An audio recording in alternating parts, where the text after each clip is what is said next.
Hello friends, स्वागत है आपके अपने परिवार एग्जाम पीक पावर में।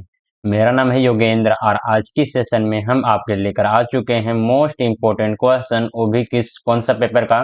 तो ज्योग्राफी का मोस्ट इम्पोर्टेंट क्वेश्चन है, तो आप लोग इस सेशन को कंप्लीट वाच जरूर कीजिएगा। आपके एग्जाम में ये क्वेश्चन जरूर से जरूर पूछे जाएंगे, तो आप लोग इस क्वेश्चन को भी मार्क कर लीजिएगा, समझे। तो चलिए देखते हैं क्वेश्चन में क्या पूछा जा रहा है। तापमान के क्षैतिज वितरण को प्रभावित करने वाले कारकों का वर्णन करें। यानी कि जो तापमान का जो क्षैतिज वितरण होता है ना, उसको कौन कौन सा कारक है जो कि क्या करता है, तो प्रभावित करता है।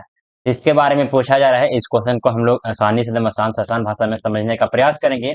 और बता दो, इसी पेपर का इससे पहले भी बहुत सारे क्लास जो कि अपलोड कर दिए गए हैं, तो उन सारे क्लास को अभी तक आप लोग नहीं देखे हैं तो इसी वीडियो के डिस्क्रिप्शन बॉक्स में आप लोग चले जाइए, वहां पे प्लेलिस्ट का लिंक मिल जाएगा। आप लोग उस प्लेलिस्ट में लगभग आपको 15 से लेकर 20 क्लास दिए जाएंगे। अगर आप लोग इतना क्लास को कंप्लीट वॉच कर लेते हैं तो आपको एग्जाम में एक भी क्वेश्चन से नहीं छूटेगा, समझे ना। तो चलिए स्टार्ट करते हैं। और स्टार्ट करने से पहले जो भी स्टूडेंट अभी तक आप लोग इस सेशन को लाइक नहीं किए हैं, तो पहले तो आप लोग इस सेशन को लाइक करें, अपने दोस्तों के साथ अपने क्लासमेट के साथ सेशन को शेयर करें, और साथ ही साथ चैनल को सब्सक्राइब करके बेल आइकन को ऑन पर प्रेस कर दें, ताकि आने वाले जितने भी सारे वीडियोज हो, क्लासेस हो, सबसे पहले आप लोगों को नोटिफिकेशन के माध्यम से प्राप्त हो सके। तो चलिए देखिए, इसका उत्तर यहाँ से स्टार्ट हो जाता है और आप लोग प्रयास कीजिएगा। क्या प्रयास कीजिएगा? किसी तरह से जिस प्रकार से हमारे इस पीडीएफ में, पीपीटी में आपको पॉइंट बाय पॉइंट लिख कर बताए गए हैं, आंसर किसी तरह से अपने आंसर शीट में भी पॉइंट बाय पॉइंट ही आप लोग लिखने का प्रयास कीजिएगा, समझे। हम लोग क्या लिखेंगे उत्तर में? तो तापमान के क्षैतिज वितरण को प्रभावित करने वाले कारक। सबसे पहले हम इसका इंट्रोडक्शन समझेंगे, जो कि यहाँ से स्टार्ट हो जाता है परिचय, समझे ना।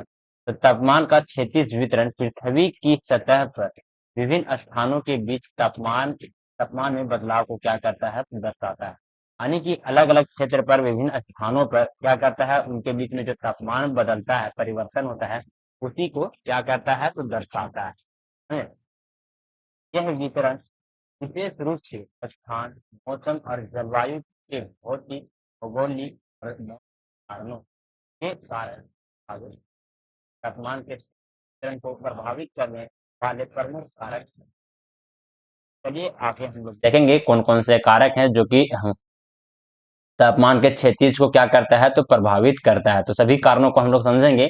और आगे पढ़ने से पहले जो भी स्टूडेंट इन सारे क्वेश्चंस का पीडीएफ या फिर आप लोग व्हाट्सएप ग्रुप में ज्वाइन होना चाहते हैं, तो आप लोग इस नंबर पे कांटेक्ट कर सकते हैं, जो कि नंबर है 94 30 70 26 0। आप लोग इस समय पे व्हाट्सएप मैसेज के जरिए हमसे कांटेक्ट कर सकते हैं, समझे।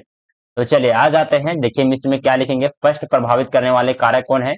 तो भौगोलिक स्थिति। भौगोलिक स्थिति कहने का मतलब है कि ज्योग्राफिकल लोकेशन। इसको हम लोग ये किस तरह से प्रभावित करता है, तो चलिए इसे भी हम लोग समझते हैं। उष्ण कटिबंधीय, उपोष्ण कटिबंधीय और ध्रुवीय क्षेत्र की स्थिति तापमान तापमान के वितरण को क्या करता है, तो प्रभावित करती है। आगे आ जाएंगे उष्ण कटिबंधीय क्षेत्रों, जो कि 0 से 23.5 डिग्री उत्तर और दक्षिण। यहाँ सूर्य की किरण क्या होती है, तो सीधे गिरती है, जिससे यहाँ अधिक तापमान होता है, समझे ना। आप अगर ये डिग्री को नहीं मेंशन कीजिएगा तो आप यहाँ पे भी लिख सकते हैं कि भूमध्य रेखे वाले क्षेत्रों में सूर्य का जो किरण है वो सीधे गिरता है, इसके कारण से वहां का तापमान जो कि बहुत ही ज्यादा अधिक होता है। चलिए आगे आ जाएंगे, आगे लिखेंगे क्या है। तो उपोष्ण कटिबंधीय क्षेत्र, जो कि कहाँ से कहाँ तक है, तो 23.5 डिग्री से 66 डिग्री तक। यहाँ सूर्य की किरणें किसी हद तक तीव्र होती है, जिससे तापमान थोड़ी क्या होती है, तो कम होती है। आगे आते हैं ध्रुवीय क्षेत्र। ध्रुवीय क्षेत्र कहने का मतलब है कि 66.5 डिग्री उत्तर और दक्षिण के बाद यहाँ सूर्य की किरणें बहुत अधिक कोण पर गिरती है, जिससे तापमान क्या होता है, तो ठंडा होता है। कोण पर गिरती है या फिर ना के बराबर गिरती है, सूर्य के जो किरणें हैं वो फैल जाता है, समझे ना। इसके कारण से जो यहाँ पे तापमान है बहुत ही कम होता है, यहाँ पे ठंडा तापमान देखने को मिलता है। अब आगे आ जाते हैं, नेक्स्ट प्रभावित करने वाला कारक हो जाएगा क्या, तो ऊंचाई। ऊंचाई का तापमान पर महत्वपूर्ण प्रभाव पड़ता है। जैसे जैसे हम पृथ्वी की सतह से ऊपर उठते हैं, तापमान में गिरावट आती है। सामान्यतः हर 100 मीटर की ऊंचाई पर लगभग 0.6 डिग्री सेल्सियस क्या होता है, तो बढ़ता है। आप लोग जानते हैं, आप लोग को मैं बता दूं कि 100 मीटर आप लोग धरती से यानी कि पृथ्वी के सतह से अगर 100 मीटर ऊपर में जाते हैं तो लगभग कितना तापमान गिरता है, तो 0.6 डिग्री सेल्सियस जो कि तापमान क्या होता है, गिरावट आती है। समझे। चलिए आगे देखेंगे, उच्च पर्वतीय क्षेत्रों में ठंडक होती है जबकि निम्न क्षेत्रों में तापमान क्या होती है, तो अधिक होती है। यानी कि जहाँ पे बड़े बड़े पर्वत होते हैं वहां का जो तापमान होता है क्या होता है, तो ठंडा होता है ऊंचाई पे, समझे ना। और निम्न क्षेत्र में यानी कि जहाँ पे समतल होता है, समझे ना, वहां का तापमान क्या होता है, तो अधिक होता है। चलिए आगे देखेंगे, नेक्स्ट पॉइंट आ जाता है, पॉइंट नंबर हम लोग 3 को समझेंगे, समुद्र और भूमि में अंतर। समुद्र और भूमि में अंतर क्या है, तो लैंड एंड सी कॉन्ट्रास्ट। भूमि और समुद्र की भिन्नताएं तापमान वितरण को प्रभावित करती है, जिसमें से सबसे पहले देखेंगे, भूमि अधिक तेजी से गर्म होती है और जल्द ठंडे होती है जबकि समुद्र धीरे धीरे गर्म होता और मतलब कि धीरे धीरे गर्म होता है क्या, और धीरे धीरे ठंडा भी होता है। कौन, तो समुद्र। इसलिए तटीय क्षेत्रों में तापमान अधिक स्थिर रहता है जबकि आंतरिक क्षेत्रों में गर्मी और ठंडा में अधिक अंतर होता है। तो चलिए आगे आ जाते हैं, नेक्स्ट पॉइंट आ जाता है, समुद्र के पास के क्षेत्रों में तापमान अधिक स्थिर होता है और वहां की जलवायु उष्ण होती है। भूमि के भीतर अधिक तापमान परिवर्तन होता है जिससे गर्मी और ठंडा में अंतर अधिक होता है। तो चलिए आगे आ जाते हैं, अगले पॉइंट आ जाता है, पॉइंट नंबर 4 को समझेंगे, समुद्र धारा। समुद्र धारा क्या है, तो समुद्र धाराएं महासागरों के पानी की गति होती है। महासागरों के पानी की क्या होती है, तो गतियां होती है, जो तापमान को क्या करता है, तो प्रभावित करता है। गर्म धाराएं और गुल्फ स्ट्रीम उत्तर पूर्वी के तापमान को गर्म रखती है। ठंडी धाराएं लाब्राडोर धारा ठंडे क्षेत्रों में तापमान और भी कम कर देती है, समझे। इन धाराओं का प्रभाव तटीय क्षेत्रों में तापमान को प्रभावित करता है और जलवायु को क्या करता है, तो प्रभावित करता है। मतलब तापमान को भी प्रभावित करता है और साथ ही साथ क्या इसको प्रभावित करता है, तो जलवायु को भी प्रभावित करता है। चलिए आगे आ जाते हैं, अगला जो कि पॉइंट आ जाता है, पॉइंट नंबर 5 को हम लोग समझेंगे, वायु गतिकीय स्थिति किस प्रकार से है, तो वायु गतिकीय स्थिति का तापमान वितरण पर गहरा प्रभाव पड़ता है। पृथ्वी की वायुमंडलीय धाराएं जैसे व्यापारिक वायु, नेक्स्ट में आता है पश्चिमी ट्रेड वायु और ध्रुवीय वायु, तापमान को विभिन्न स्थानों में विपरीत करती है ना। यानी कि क्या करती है, ये जो भी वायुमंडलीय धाराएं हैं, कौन कौन से धाराएं हैं, जैसे में तो व्यापारिक वायु हो गया, पश्चिमी ट्रेड वायु हो गया और ध्रुवीय वायु हो गया। इन सारे जो वायुमंडलीय धाराएं हैं वो क्या करते हैं, तापमान को विभिन्न स्थानों पर यानी कि अलग अलग स्थानों पर विपरीत कर देती है। यानी कि जहां पे ठंडा रहेगा वहां पे गर्मी कर देगा, जहां पे गर्मी रहता है वहां पे ठंडा कर देता है। इसी प्रकार के आप लोग इसी तरह से पॉइंट को आप लोग मेंशन जरूर से जरूर कीजिएगा, समझे। तो वायु गतीय परिवर्तन तापमान वितरण को बदलते हैं और अधिक गर्म या ठंडी हवा को किसी स्थान पर क्या करते हैं, तो लाते हैं। चलिए आगे देखेंगे, नेक्स्ट पॉइंट आ जाता है, पॉइंट नंबर 6 में हम लोग देखेंगे सूर्य के कोण का परिवर्तन। सूर्य के कोण का परिवर्तन किस प्रकार है, समझे, यानी कि चेंज इन सन्स एंगल। पृथ्वी के अक्षीय झुकाव के कारण सूर्य की किरणों का कोण हर स्थान पर विभिन्न समयों में बदलता है। यह मौसम में बदलाव को क्या करता है, तो प्रभावित करता है और विभिन्न क्षेत्रों में तापमान वितरण में अंतर उत्पन्न करता है। तो चलिए आगे आ जाते हैं, गर्मियों में सूर्य की किरणें अधिक ऊंचे कोण पर पड़ती है जिससे तापमान बढ़ जाता है, जबकि सर्दियों में सूर्य की किरणें अधिक कोण पर पड़ती है जिससे तापमान क्या होता है, तो कम हो जाता है। एक सेकेंड, देखिए यहाँ पे अधिक ऊंचे कोण पर पड़ता है, समझे ना। अधिक ऊंचे कोण पर पड़ेगा तो क्या होगा, जो तापमान है वो बढ़ जाएगा।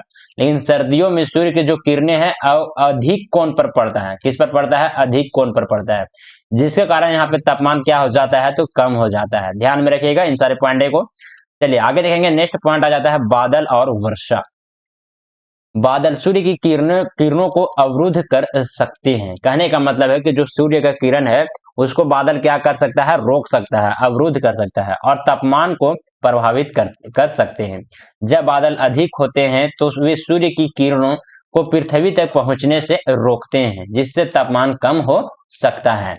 चलिए आगे देखेंगे, इससे आंतरिक वर्षा में वातावरण में नमी बढ़ जाती है, जिससे तापमान में गिरावट हो सकती है। यह विशेष रूप से उष्णकटिबंधीय क्षेत्रों में देखा जाता है, जहां वर्षा की अधिकता होती है। चलिए आगे आ जाते हैं, अगले पॉइंट में आ जाएंगे, जो क्या आता है पॉइंट नंबर 8, वनस्पति का घनत्व। वनस्पति का घनत्व किस प्रकार से प्रभावित करता है तापमान को, तो चलिए इसे भी हम लोग समझते हैं। वनस्पति का तापमान पर प्रभाव पड़ता है। घने वनस्पति वाले क्षेत्रों में तापमान सामान्यतः क्या होता है, तो कम होता है, क्योंकि पेड़ पौधे सूर्य की किरणों को अवशोषित करते हैं और वातावरण में नमी बनाए रखते हैं।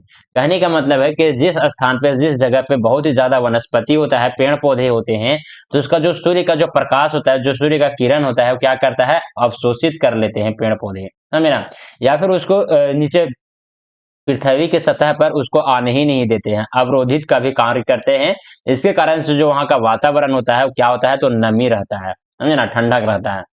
घास के मैदान और अन्य खुले क्षेत्रों में अधिक तापमान होता है, क्योंकि वहां अधिक सूर्य की किरणें सीधे पहुंचती है पृथ्वी पर। तो चलिए आ जाते हैं इस क्वेश्चन का निष्कर्ष, जो कि मोस्ट इंपॉर्टेंट पॉइंट हो जाता है। आप लोग निष्कर्ष लिखना बिल्कुल भी मत भूलिएगा, समझे। और जो भी स्टूडेंट इन सारे क्वेश्चंस का पीडीएफ या फिर व्हाट्सएप ग्रुप में ज्वाइन होना चाहते हैं, तो आप लोग इस नंबर पे कांटेक्ट कर सकते हैं, जो कि नंबर है 94 30 आप लोग इस समय पे व्हाट्सएप मैसेज के जरिए हमसे कांटेक्ट कर सकते हैं।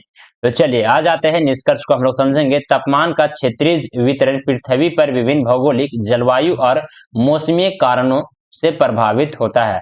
प्रमुख कारकों में भौगोलिक स्थिति, ऊंचाई, समुद्र और भूमि का अंतर, समुद्री धाराएं, वायु गतिकीय